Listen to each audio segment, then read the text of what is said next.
¿Cuáles son las opciones de que dispone un ahorrador conservador para rentabilizar su liquidez, habida cuenta de que muchos bancos están pagando tipos de interés por sus depósitos inferiores a los que marca el Banco Central Europeo? Veámoslo. En vídeos anteriores ya explicamos por qué la histórica subida de tipos de interés que ha ejecutado durante el último año el Banco Central Europeo no se ha trasladado proporcionalmente a subidas de los tipos de interés de los depósitos que los bancos españoles abonan a sus clientes. Y el problema no reside solo en la falta de competencia dentro del mercado bancario español, sino sobre todo a la falta de formación financiera de muchos de esos clientes que les obstaculiza acudir a las alternativas que ya existen fuera del mercado bancario español para remunerar la liquidez a tipos de interés cercanos a los del Banco Central Europeo. Es decir, que el problema no es que los ahorradores conservadores españoles sí o sí tengan que tener invertidos sus ahorros en los depósitos insuficientemente remunerados de los bancos españoles. El principal problema es que muchos de esos ahorradores conservadores no conocen las alternativas que ya existen y que les permitirían obtener rentabilidades con un nivel de seguridad similar a la del depósito en un banco español, rentabilidades muy superiores a las de ese depósito en un banco español. Vamos a hablar de tres de esas opciones con las que remunerar el ahorro de manera conservadora, con las que remunerar la liquidez por encima de los tipos de interés que ofrecen muchos bancos españoles. Y esas tres alternativas son la deuda pública a corto plazo, los fondos del mercado monetario y los depósitos bancarios en entidades europeas no españolas. En primer lugar, la deuda pública de los países de la eurozona. La deuda pública de los países de la eurozona no es más que los pasivos que emiten los estados de la eurozona. Los estados de la eurozona piden prestado dinero y si les prestamos dinero nos abonan un tipo de interés. Les podemos prestar dinero a distintos plazos, desde pocos meses a muchos años. Podemos tomar como referencia el tipo de interés de la deuda pública a un año de diversos estados de la eurozona. Pues bien, recordemos que el tipo de interés promedio que estaba pagando la banca española por sus depósitos a un año era de aproximadamente el 2,3%.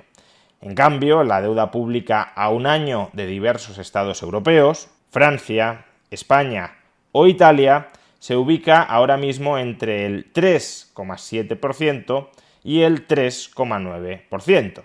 Concretamente, la deuda pública española a un año está pagando el 3,8%.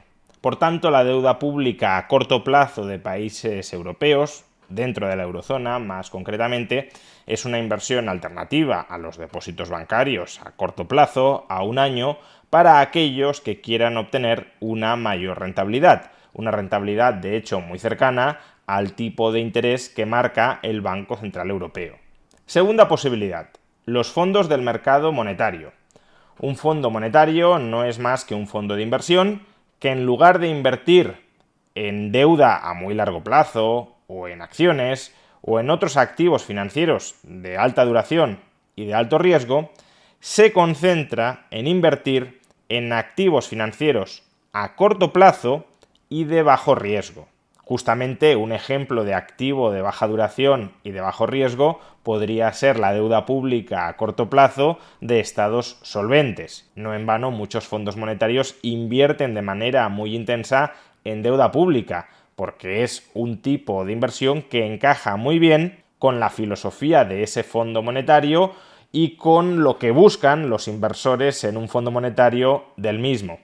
Sin embargo, el Fondo Monetario no tiene por qué limitarse a invertir en deuda pública a corto plazo de estados solventes. Cualquier activo financiero a corto plazo y de bajo riesgo le sirve, y por eso puede invertir en otros instrumentos, como la deuda comercial de alguna gran empresa que disponga de mucha liquidez y que por tanto no conlleve riesgo de impago, o también depósitos de bancos atractivamente remunerados. Es decir, que un fondo monetario es una forma de invertir diversificadamente en diversos activos a corto plazo y de bajo riesgo que pueden proporcionar una rentabilidad más elevada que la que ahora mismo están proporcionando los depósitos de ciertos bancos europeos. En Estados Unidos, de hecho, durante el último año los fondos monetarios se han convertido en un producto tremendamente popular. Las entradas de capital durante el último año han superado el billón europeo de dólares y los activos gestionados por los fondos monetarios se hallan ahora mismo en sus máximos históricos, más de 5,5 billones de activos gestionados. ¿Y por qué se han vuelto tan populares? Pues porque los fondos monetarios están ofreciendo en Estados Unidos rentabilidades por encima del 5%, más atractivas, por tanto, que las rentabilidades que también están ofreciendo los depósitos de muchos bancos en Estados Unidos. Y la última opción que conviene mencionar y considerar son los depósitos en euros dentro de otros sistemas bancarios europeos. En el vídeo anterior ya vimos que la banca española, en promedio, estaba remunerando sus depósitos a un año alrededor del 2,3%. Pero también dijimos que en otros países europeos, en Italia o en Francia, esa remuneración era superior, de alrededor del 3,4-3,5%. Muchas personas asocian intuitiva e incorrectamente ser depositante de un banco con recibir servicios de cuenta corriente por parte de ese banco, como si el banco en el que tuviese mis depósitos a un año tuviese que ser necesariamente el banco en el que cobro la nómina o el banco a través del cual pago mis principales facturas, el banco, en definitiva, a través del cual quiero operar.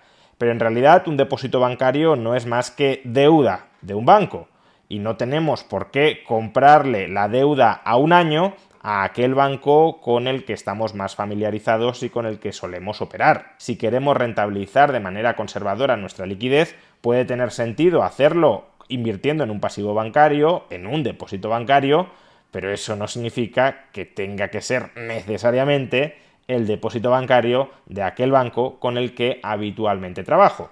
De ahí que convenga explorar los depósitos en euros que están ofreciendo ahora mismo otras entidades europeas, porque otros bancos europeos sí están pagando tipos de interés apreciablemente más altos que muchos bancos españoles. Precisamente la entidad que apadrina esta serie de vídeos sobre tipos de interés y productos de ahorro, Raisin.es, es una entidad que ofrece un comparador de depósitos entre diversos bancos europeos. El cliente se abre online una cuenta sin comisiones en Raisin y desde dentro de Raisin ya puede acceder a la contratación de muy diversos depósitos de muy diversos bancos europeos. Selecciona aquel depósito de un banco europeo que quiera contratar para remunerar su ahorro y de manera de nuevo gratuita y enteramente online, Raisin se encarga de todo el papeleo y de toda la documentación. Así que si os interesa invertir en depósitos de bancos europeos para rentabilizar conservadoramente vuestro ahorro, una opción es hacerlo a través de Raisin.es. Por tanto, y en definitiva, hay tres grandes opciones a través de las cuales el ahorrador conservador puede rentabilizar su ahorro a corto plazo: deuda pública, fondos monetarios y depósitos bancarios en aquellas jurisdicciones donde los bancos sí estén remunerando de manera apreciable los depósitos. Pero claro, todo esto nos deja encima de la mesa algunas dudas. ¿Cuáles son los pros y los contras de la inversión en deuda pública, en fondos monetarios o en depósitos extranjeros? ¿O es ahora el mejor momento de invertir en estos productos que pueden tener plazos de un año, mientras que los tipos de interés se espera que puedan seguir subiendo en el futuro cercano? Pues de estas cuestiones hablaremos en vídeos posteriores.